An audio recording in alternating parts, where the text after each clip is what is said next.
Hey, this is Josie Ong with Affirmation Pod, your home for personal development, where I create actionable content that you can try before you hit the sack tonight. Today's episode might not be as actionable just because I'm just going to be sharing. So maybe I'm going to file this under audio blog, like the Advocating for Yourself episode. But we've all had a money journey, right? I remember my friend's little girl would call money peoples. And I was like, why does she call money peoples? And my friend was like, well, because all our money, whether it's coins or dollar bills, it has people on it, images of people. So she just calls it peoples.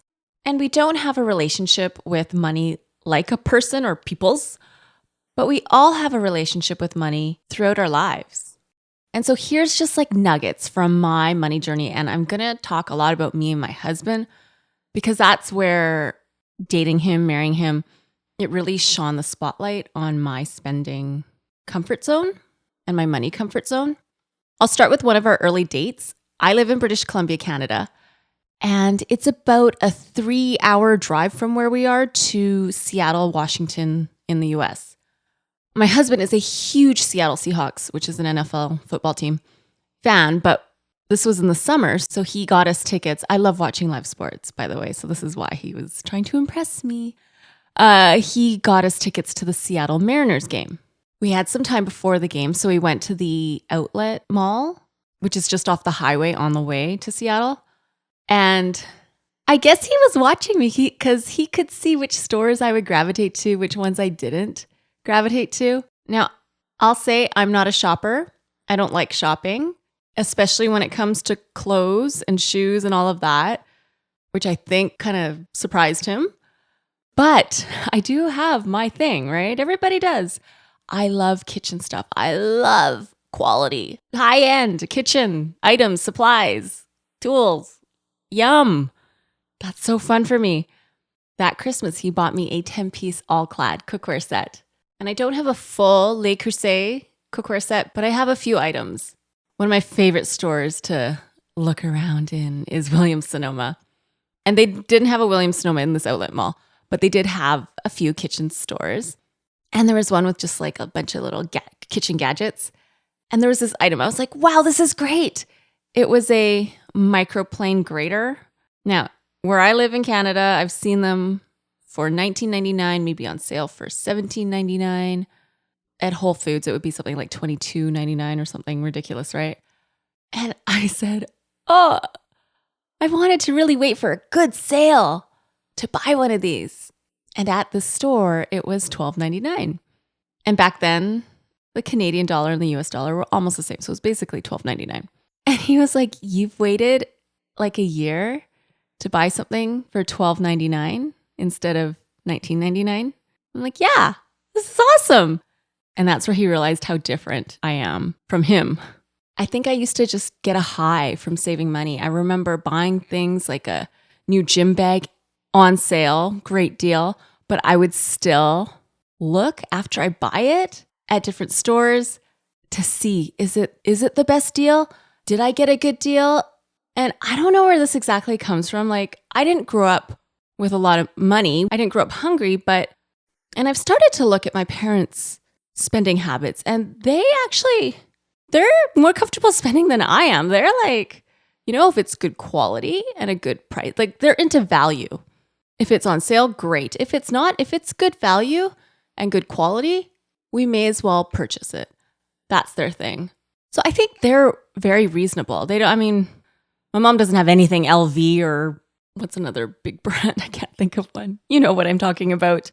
But like, I remember in college and university, there was one year where I decided I wasn't going to buy any new clothes except socks and underwear because I wanted to give what extra money I did have to charities working in third world countries, which I know sounds good and noble and all that, and I get that.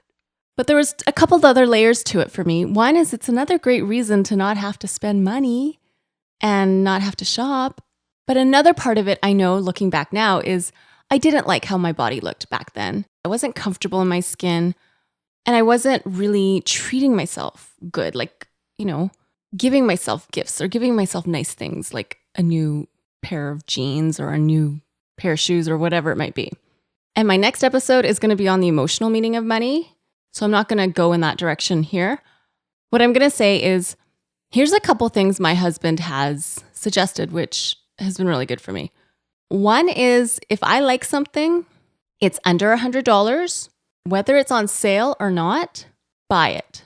It could always be returned later, but just buy it. And part of this stems from one time we were in Whistler. There was this nice Oakley bag that I thought would be great for swimming. Back then I was still going to aquafit classes and going for swims. It was like $45. It wasn't on sale, but I thought, it's probably cheaper online somewhere. And Whistler, BC, which is where a lot of the 2010 Olympic events were held, it's kind of a touristy place. So, the prices might be a bit higher here anyways. Well, my husband watched me check online, check here, check there, check on eBay. I couldn't find this bag. And he was just like, oh, by the way, Whistler's about I'm going to say 2-hour drive from where we are, north. So Seattle's south, 3 hours, Whistler's north, 2 hours. He was just like, why did you not buy it? So we have this $100 rule where if it's under $100 and I like it, buy it. Just buy it. Don't think about a cheaper price. Don't think about getting a deal. Don't think about anything. Just get it. Now, I want to contrast this with my husband. So he is a spender. I mentioned earlier, he is a huge Seattle Seahawks fan. He has been for way before they started winning Super Bowls. He loved the Seahawks. And he has said things to me like, I've spent a lot of money. I've spent a lot of money on different games, hockey games, football games, soccer games, just all kinds of games. I've spent a lot of money on vacations. I've spent a lot of money watching sports with friends at the bars. He's like, I've spent like a lot of money that I wish I could get, like, even if I got half of it back, it would be great because I didn't need all those things that I did. And I appreciate that. But for me, on the other side of things, I have a friend who, when I was in university, she was also studying at Parsons in New York in fashion. And she did one of her semesters in Milan, Italy. And she would talk about, different friends, her brother visiting her, things like that. And now that I look back, I know I didn't have much money. I was in university. But why didn't I just get the money together and go visit her in Milan, Italy? Visit Italy. I still haven't been to Italy. I would love to visit Italy. And we'd always be able to say, yeah, remember when we were in university and you came to visit me in Italy and stuff? It's like, why? Why didn't I? And part of it is I didn't want to spend. I didn't feel I had the money to do it. And I think I have this high sense of responsibility sometimes, or a lot of the time. And so it was like not responsible. But sometimes you just got to let loose, right? And that's not easy for me. So for my husband, here's what he does. His credit card limit is $1,000. And I remember when he told me that, I think I said something like, what are you, 18?